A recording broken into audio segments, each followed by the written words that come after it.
Hello mga kids! Ako di ay si Ate Cathy. Ug karon aduna ako isugilon kaninyo nga usa ka istorya nga maghatag og tulun-anan alang kaninyo. Ready na ba mo? Okay, let's start! Sa usa ka balay adunay nagpuyong malipayong pamilya nga puno sa gugma. Apan galisod sila kay tungod wala sila'y kwarta. Usa ka adlaw ni ana sa pagmata nila sa kabuntagon ang duha ka mag-igsuon nga si Ana ug si Thea nigawas sa ilang balay tungod kay gisugo sila sa ilang mama. Ug sa dihang paggawas nila nakita nila ang usa ka pitaka.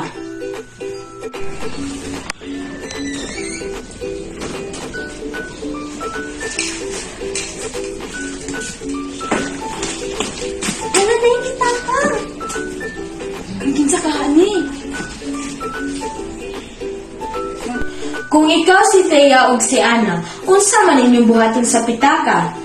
A. Kuhaon ang pitaka ug dili na ibalik kung naay mangita. Miss, nakakita mo? Ang pitaka? Alam wala ka ba may pitaka mo? Nagagit mo nakita. B. Kuhaon ang kwarta ug ilabay dayon ang pitaka. Pila kay sulod ana? Bukan ahon. Hala, dagan ka ayo. Kuha na ang kwarta din ilagay ang pitaka. Sige.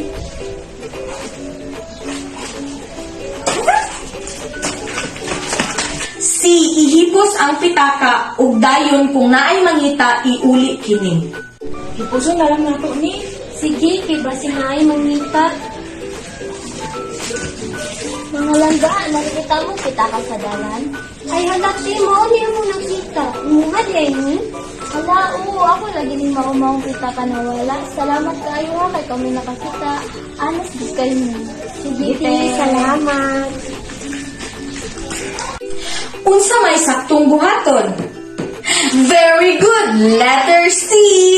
Atong hipos ang pitaka ug atong iuli kung naay mangita. O di ba mga kids, unsa di ay ka maayo nga maging honesta? Makahatag itag kalipay ug kahimuot sa uban nga mga tao. Kana lang sa pagkakaron mga kids. Bye-bye! See you sa next video! God bless!